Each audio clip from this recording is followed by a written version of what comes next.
जानकारी के लिए बहुत शुक्रिया, आप हमारे साथ बने रहिएगा।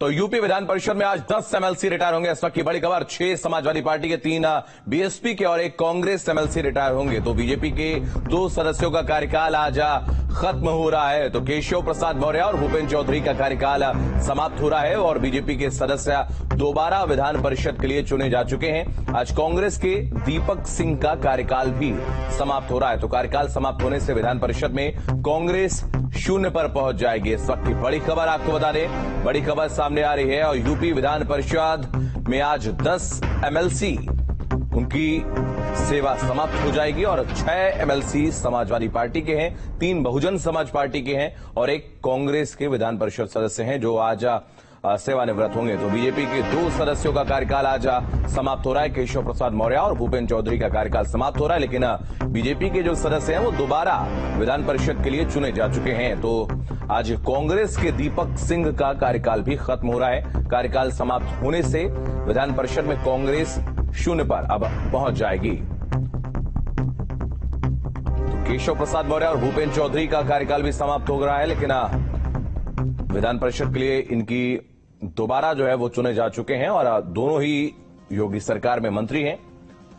तो एसपी के यानी कि समाजवादी पार्टी के 6 सदस्य और बीएसपी के 2 सदस्यों का भी कार्यकाल इस दौरान पूरा हो रहा है। वहीं अगर हम बात कांग्रेस की करें तो कांग्रेस के भी 1 सदस्य का कार्यकाल जो है वो पूरा हो रहा है और केशव प्रसाद मौर्य, भूपेन्द्र चौधरी दोबारा निर्वाचित हो चुके हैं। 10 विधान परिषद आज जिनका कार्यकाल पूरा हो रहा है, इसमें से 2 वापस, यानी कि बीजेपी के जो दोनों सदस्य हैं विधान परिषद के वो वापस आ रहे हैं। दोनों योगी सरकार में मंत्री हैं, दोनों दोबारा चुने जा चुके हैं और विधान परिषद में अब कांग्रेस पूरी तरीके से 0 पर पहुंच चुकी है। अविनाश हमारे सहयोगी लगातार हमारे साथ बने हुए हैं। अविनाश, आपके पास आएंगे। केशव प्रसाद मौर्य और भूपेन्द्र चौधरी तो दोबारा निर्वाचित हो चुके हैं, कांग्रेस 0 पर चली गई है। समाजवादी पार्टी की अगर हम बात करें तो उनके 6 सदस्य जो हैं वो उनका कार्यकाल पूरा हो रहा है और 3 बीएसपी के सदस्यों का।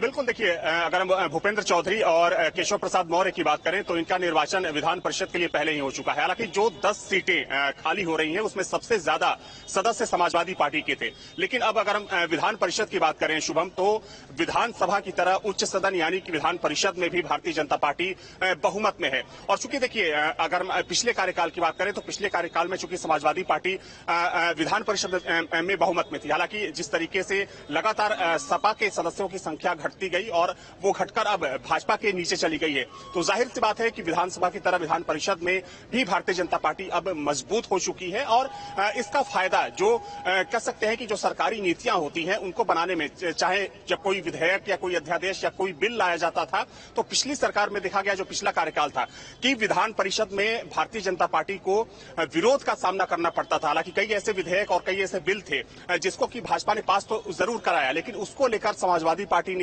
कई सवाल खड़े किए विधान परिषद में कि विधान परिषद में सपा के सदस्यों की संख्या ज्यादा है, तो वैसे में विधान परिषद में वो विधेयक, वो बिल कैसे पास होगा। लेकिन अब विधानसभा की तरह विधान परिषद में भी भारतीय जनता पार्टी बहुमत में है, तो जाहिर सी बात है कि इसका जो एक पॉजिटिव जो असर है वो सरकार के कामकाज पर देखने को मिलेगा। और भाजपा की यही कोशिश है कि आने वाले समय में जो भी जन कल्याण से जुड़े विधेयक बिल होंगे उन्हें जल्द से जल्द पास कराया जाए। बिल्कुल, बहुत धन्यवाद अविनाश, आपका हमारे साथ जुड़ने के लिए, तमाम जानकारी के लिए बहुत शुक्रिया। तो 10 विधान परिषद के सदस्य जिनका आज कार्यकाल पूरा हो रहा है।